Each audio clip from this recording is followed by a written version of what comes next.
Hi, this is Dennis with Second Chance Tackle. We're going to work on a Finor offshore reel today. This one was previewed. I told you I got a bunch of reels in from a commercial charter boat, and they pretty much use them until they break. And this one actually came in because of a spool winding problem. I'm going to guess one of the customers just had this drag adjuster to the point where it was just about ready to fall off. Maybe it even fell off, but that raised the height of the spool and got everything just kind of tangled up top here. But whenever I get the reel and it gets a full repair, this one's going to need parts, and that's going to be an interesting thing for me to find out where to go get those parts. Now, many of you know that Finor was recently acquired by Pure Fishing. I believe Van Staal was also part of that deal. And Finor used to be, well, it started in the 1930s in Miami by two fellas. The Fin and the Nor are the beginnings of their names. I can't remember to tell you exactly what their last names were. But at any rate, they majored in saltwater, large saltwater fishing reels. And over time, when spinning reels became popular, Finor introduced a line of spinning reels, and this offshore one is a nice reel, despite the fact this one's been taking a beating here. It's still kind of going. Like I said, they'll call this one operator error rather than reel failure. It was just that spool was so loose that it started to just collect line in the wrong areas there. But the overall net on this reel is that Finor is now part of Pure Fishing and with Van Staal. They were prior to that. They were part of W.C. Bradley, and that's the Zebco line. So you had Zebco and Rhino, and Finor, and Van Staal, and now they're going back to and Quantum, but they give up the two upper end platforms to group that controls Penn and others. So we're going to take this apart. So here's why I say it's going to need parts. This reel's taking a beating. The spool was loose. We're missing the collar for the handle. It doesn't affect operation, but it certainly affects the cosmetics of the reel. And then there's a little button over here that belongs in this collar. Wouldn't even surprise me if this collar fell off and belongs on the other side. Probably does. And but they needed to retain the bearing, so they put it in over here. But regardless, let's go take a look inside, because the reel, other than some of the things that we just called out, is operating okay. So speaking of calling out, I want to call attention to our first responders and frontline personnel. I want to thank them personally for all it is that they do during the pandemic to keep us all well and out of harm's way. And we really do appreciate everything it is that you're doing. And thank you for your service.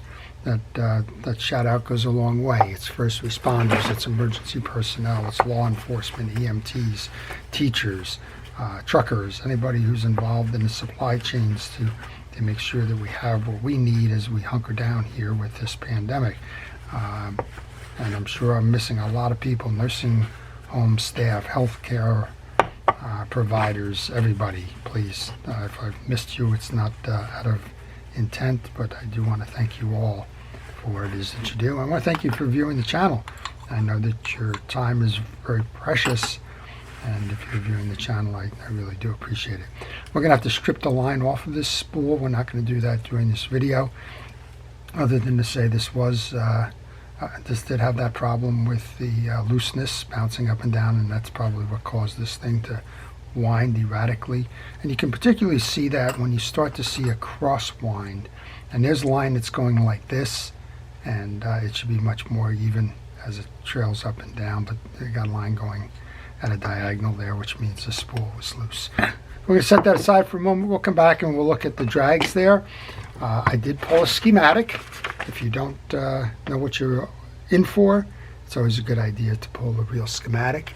This one was available on the Finor website. I'm sorry, Real Schematic website. It wasn't available on Finor's website, but they're out there. Just do an internet search and you'll be able to get pointed in the right direction.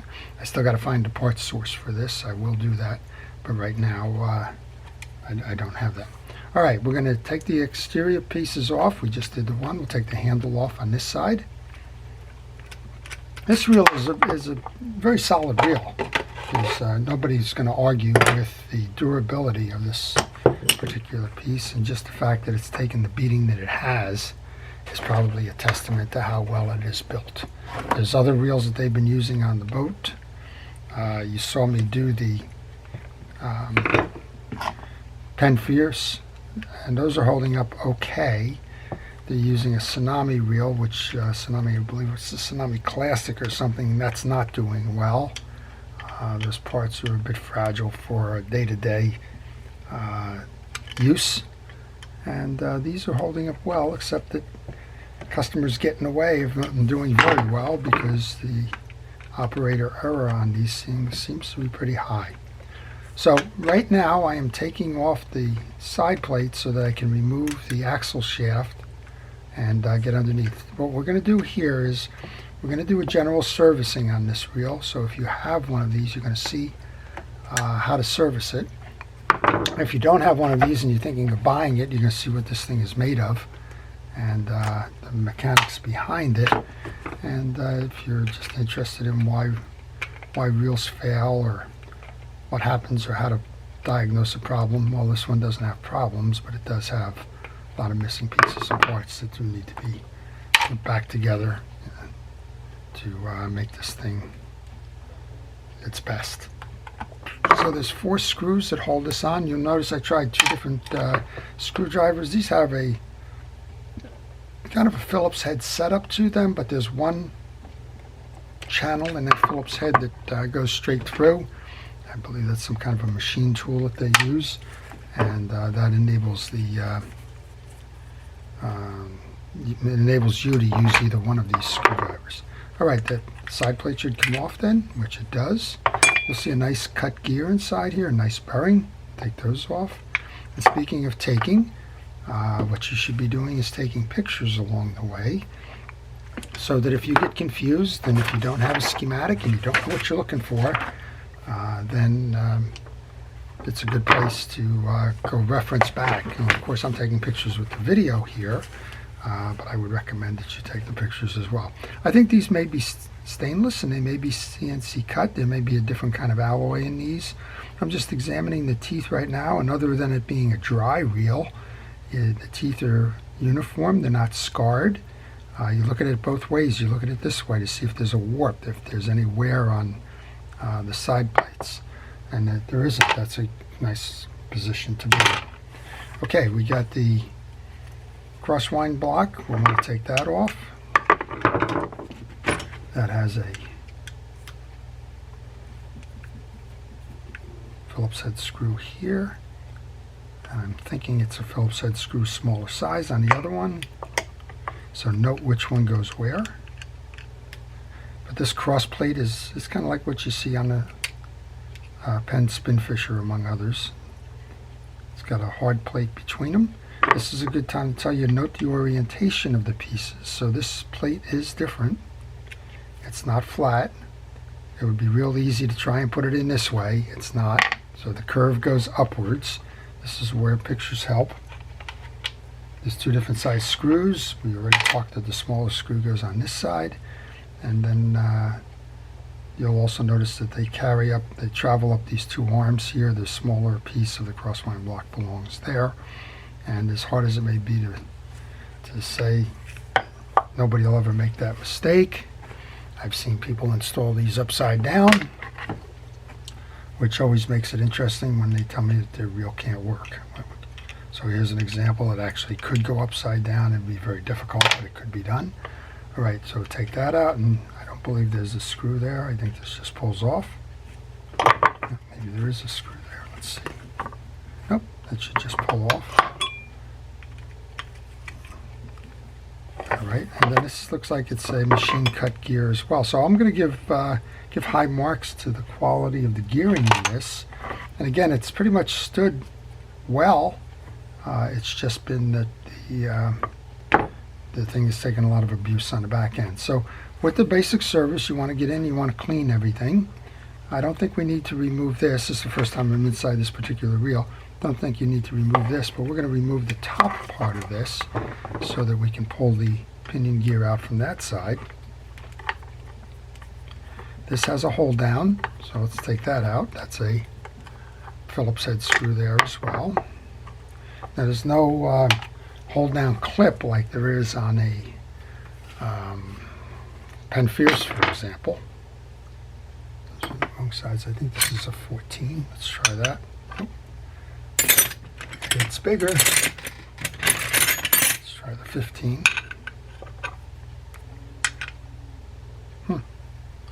Still bigger.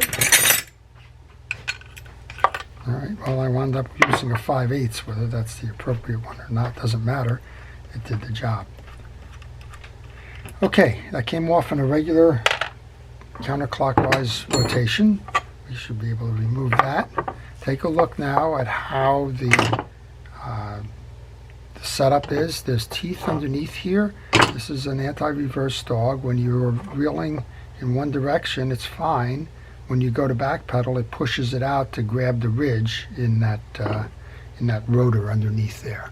So just pay attention to that, because when you go to reinstall, you have to have this line on the eccentric, which is this piece right here, going in the right direction. So again, what we're talking about in terms of orientation, it's very easy to flip this. And it's also very easy to pull that spring off. Some people just do that just for fun, I guess. But when they take it off, sometimes they reinstall it upside down, and it just causes you to wonder how in the world it goes back in. So if you work on enough of these, you kind of start to figure it out. But if you don't, it's no shame there. Just know that you need to be careful in the orientations. These are those same kind of screws. It looks like it's easier for a flat-bladed screwdriver to at least get started with it. So we'll do that. We want to pull that main shaft out. And as we're doing this, notice that that collar is not perfectly round, but there's an indentation in this collar, and that indentation is right where that dog is. So when you go to reinstall, and it's not lining up, or something's in the way, or you can't figure out what the positioning was, well, that's the way it goes. Take the picture.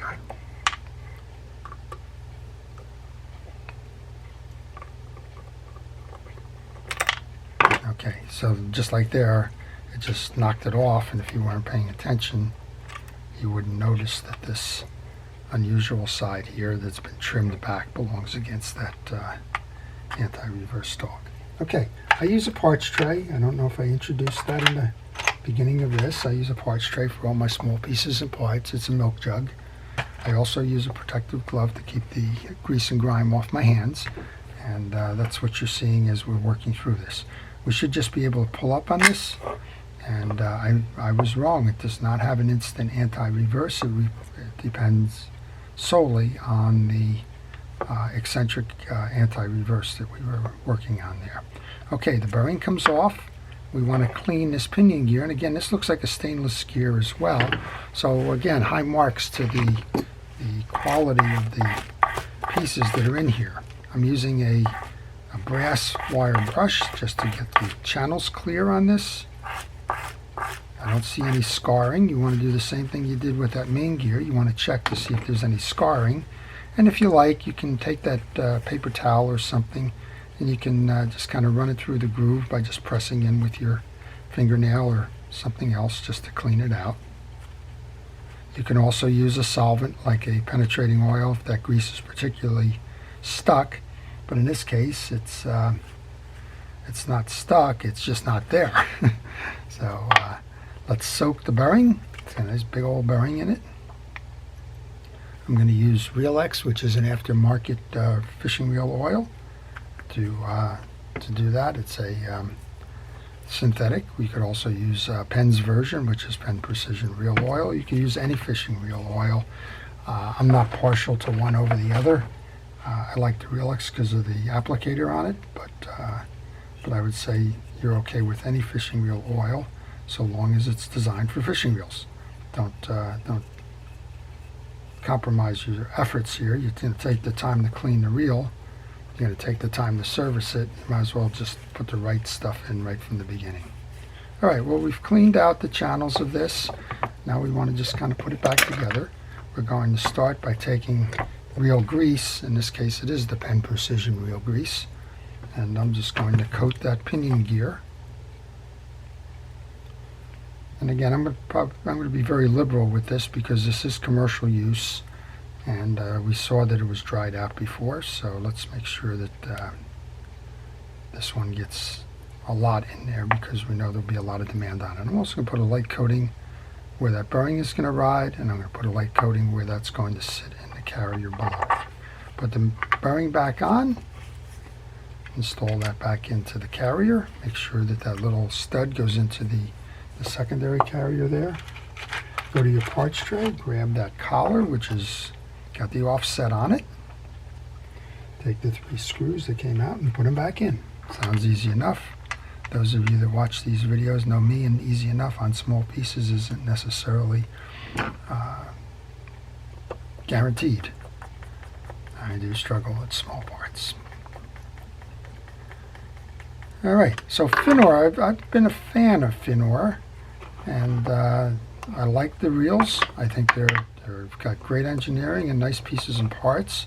I think I'm going to guess on the retail on this one because I just don't know.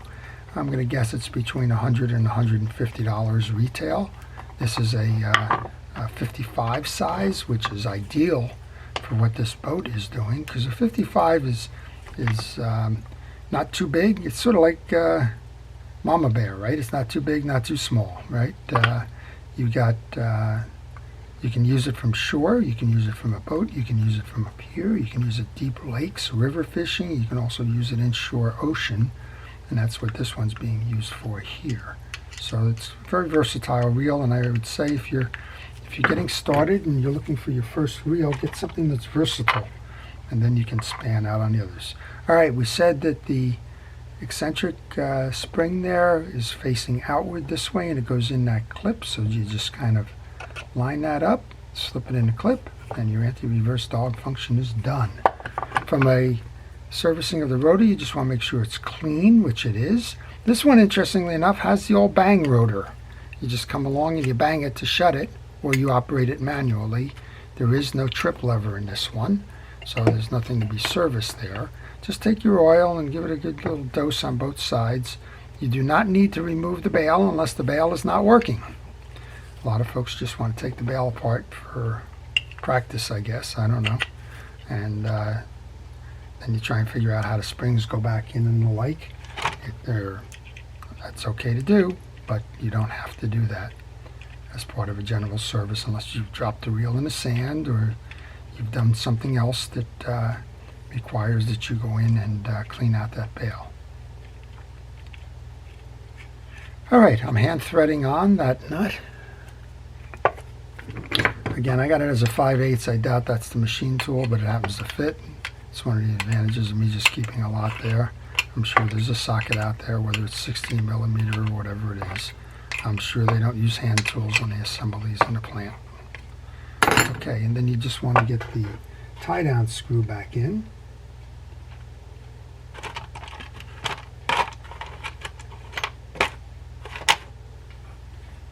And I'm just checking my parts tray for that. And grab a hole, grab a screw, put that in, and it's time to kind of move on here. All right, give it a spin, make sure it's doing what it should be doing. And that's a nice spinning rotor. Very good. Okay, on this side, I'm going to take this out before we go much further. There's a bearing, and underneath that there's the drive for the crosswind block. So let's take both of those out and just make sure they're clean. Again, this one takes a lot of abuse. It's probably sitting in the rod rack a lot, and it's something that is going to get salt, and it's going to get dirty, and it's going to get a lot of use. So why take a chance and just kind of let it ride? Clean it up. Do the same thing. Check all the teeth. Make sure that they're straight and aligned and not chipped or broken or cracked or otherwise. And this one actually can go on the main gear when it gets reinstalled, or it can sit back in the case. We had that, and the inner part is narrower in diameter than the external part, and that kind of works as a collar for that bearing as a press down point. So just remember, when you go to reinstall, it goes in with the narrow diameter out.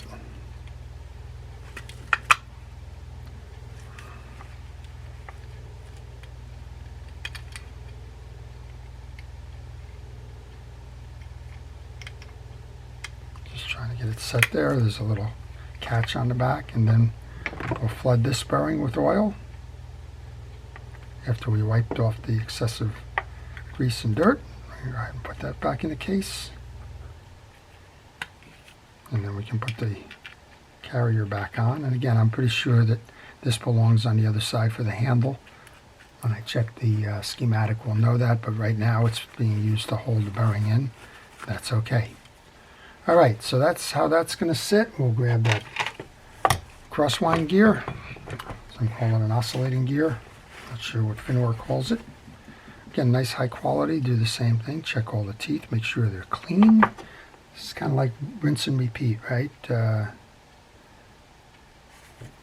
But anything that's got a teeth on it, you want to make sure that you check them.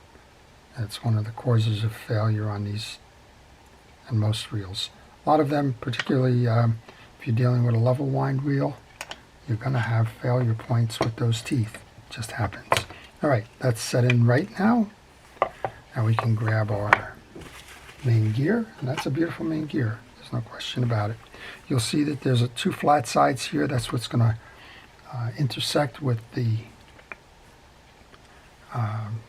brass gear or whatever that drive gear is made of that moves the oscillating gear.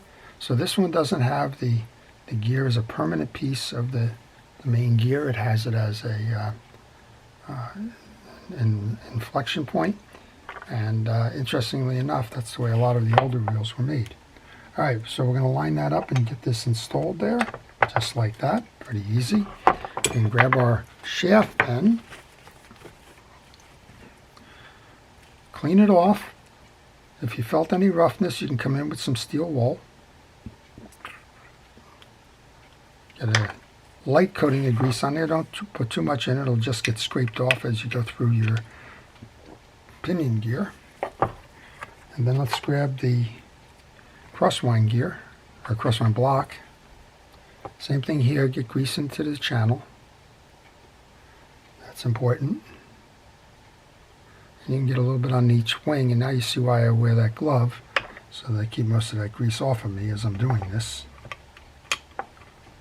Get it into the channel, then you can slide your axle shaft through, and then look for the flat spot on the axle shaft, because that's where your mounting bracket is going to go. And wipe some of this off of me. Go into your parts tray, grab the 2 screws. Remember what we said, flat side down. And we also said large screw to one side, small screw to the other. If you had a question about that, you could go check the schematic, or you can go back and take your pictures. Large screw went to the right side.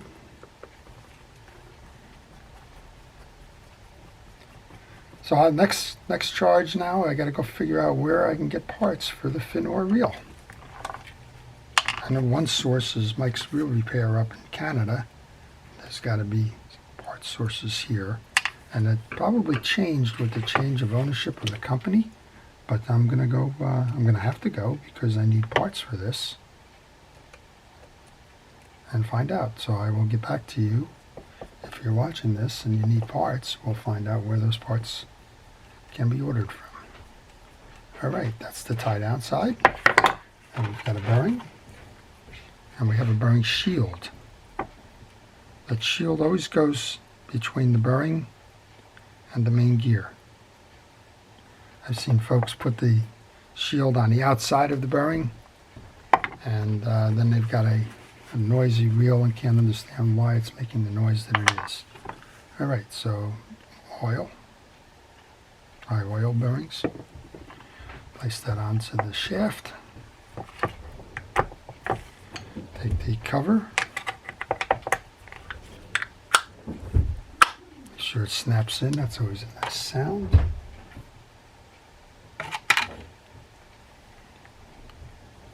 And then there's, I forgot to mention this before, but there's a long screw and 3 short screws.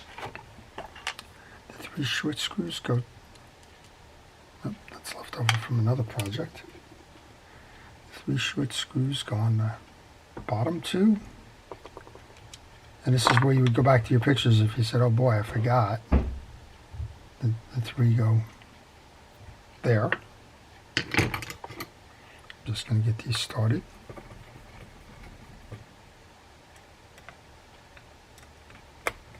Folks ask about mechanical screwdrivers. I do not recommend them. If you need them because you don't have the hand strength, go ahead and use them, but don't tighten them all the way down with mechanical. Finish it with your hand strength. Leave it a turn or 2 short. The reason I don't recommend them is that they tend to bind cases. They have a lot of torque. Here's your long one. Your long one belongs up top here in that back hole. So if you're trying to put that one in one of the others and you can't tighten it all the way down, you're wondering why it doesn't go that way, that's your answer. Okay, so the case is done. We'll put the handle on, we'll give it a crank. Make sure it works right.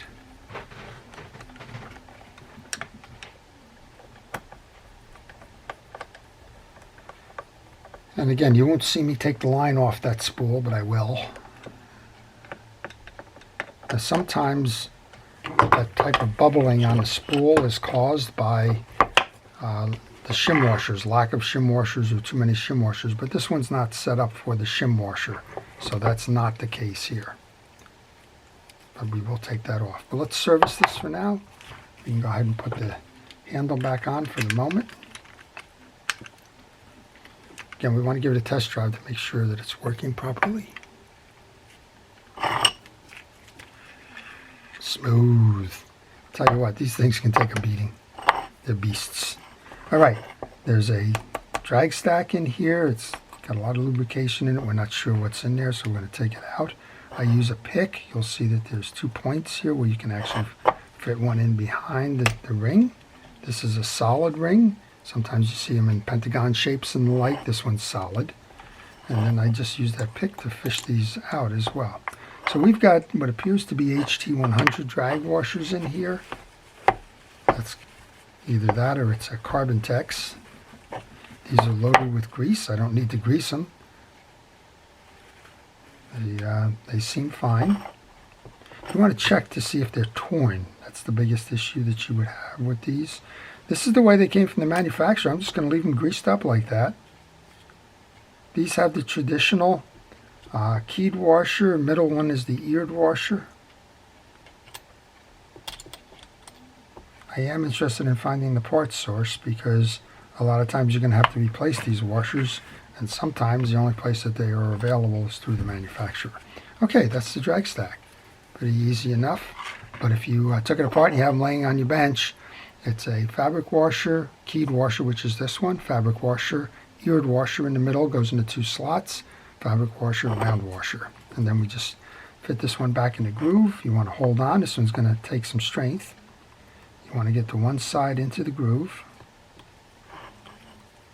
Not always easy, particularly if you're wearing one of these gloves. Then you just want to compress around until you have the whole thing snapped in.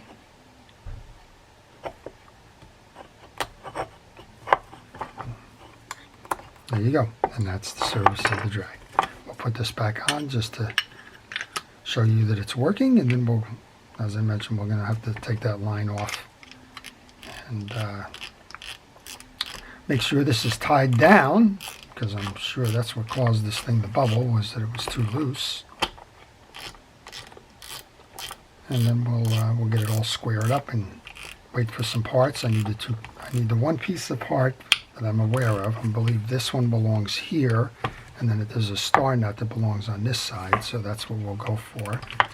And I'll report back to you where you can get it. Nice. That is one nice smooth reel. So despite being 5 months at sea, Well, my camera just cut out, so I probably reached the time max. So let's just review one more time then. If you like this video, please indicate that. If you want to see more, please subscribe. I'm always interested in getting new subscribers.